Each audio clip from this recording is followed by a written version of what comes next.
Joined now by our NFL analyst, Luke Willson. Luke, a lopsided win from the Bills.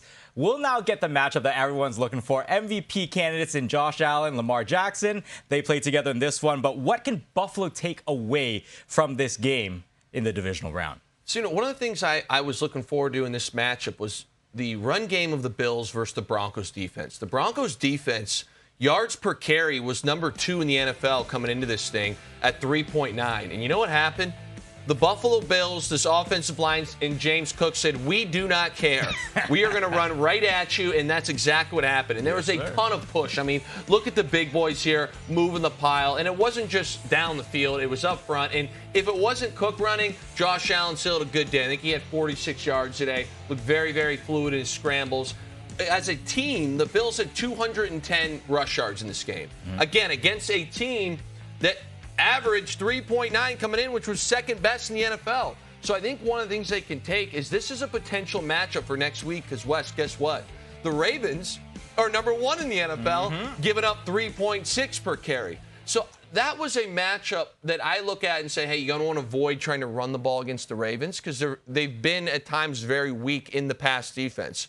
But if your offensive line can do that to the number 2 ranked, rush defense, again, speaking yards per carry, what can they do against the number 1? So I was very, very impressed with the O-line. I was impressed with Cook, and I was impressed with just running the ball when you put up 210 yards. It's really all 11 guys in the field. It's execution, it's combo blocks, it's wide receivers doing their stuff in the run game as well. So that's going to be a matchup where I think is very, very intriguing next week. Well, it's interesting you mentioned 11 when a lot of talk is Lamar versus Josh. But let's move over. Let's talk to the NFC because Washington, they get their first playoff win since 2005. They upset the Bucs. They do it with a rookie QB. How did your guy Dan Quinn's team pull off the upset?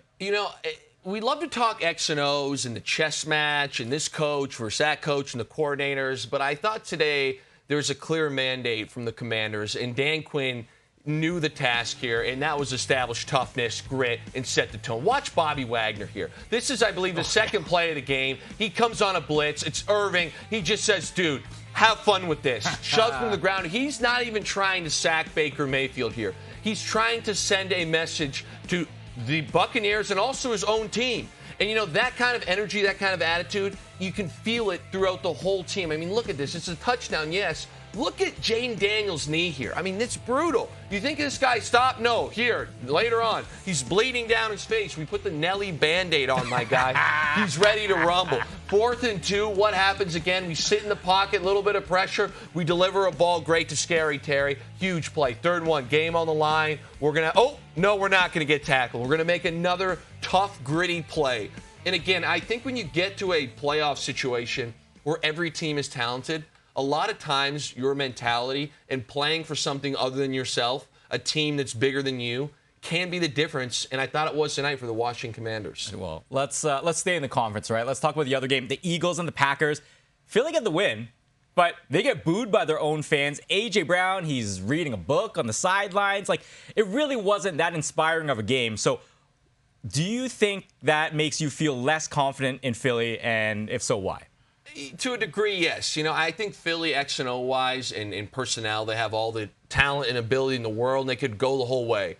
But I sit here and I look at this first half particularly, and it's like you had a ton of opportunities to just put this game away. You start the game with a kickoff where there's a fumble, and you recover that. You get a couple turnovers from Jordan Love. You're +3 in the turnover ratio. And somehow you're just letting Green Bay linger. And we just talked about how, there's a killer instinct. There's a need to kind of come out here and play with that tough and grittiness. And you just did not see that at any point today from the Philadelphia Eagles. And again, the Packers were giving this team opportunities to blow them out.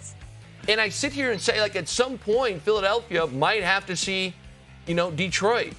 They're going to have to see a team that is coming out here and they're playing like their lives depend on it. They're not reading books. They're not having sideline drama. They're not getting booed by their own fans. And I do think it'll come to, kind of catch up with them a bit because I worry that they lack that camaraderie sometimes or that extra grit, toughness, or whatever you want to say. It's hard to quantify. I was a bit disappointed in their performance. Look, you mentioned his name, so I got to circle back to him. Jordan Love.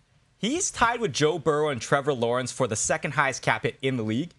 We expected a jump from him this year, but instead, Green Bay, they finished with a 7 seed, and they put together this performance, ultimately bowing out early. How are you feeling about him as a QB after this loss? You know, I'm sweating a little bit. Just because of the amount of money he's been paid. I sit here and I say to myself, the guy has a crazy amount of talent. You know, I think that his teammates really like him. He can obviously do everything you need him to do at that position.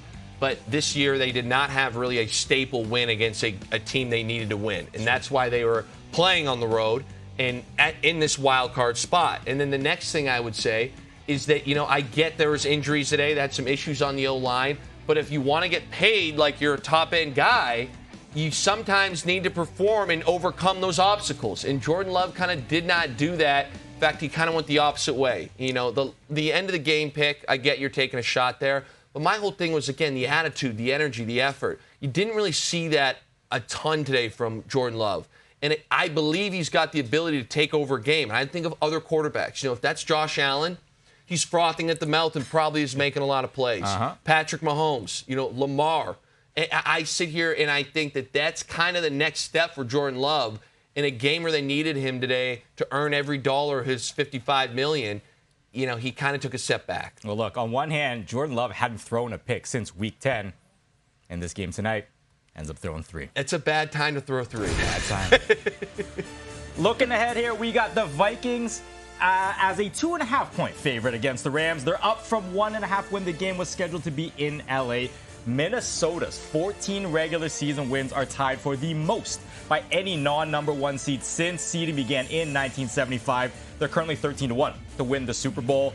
Pre-game coverage begins at 6 Eastern with NFL Countdown.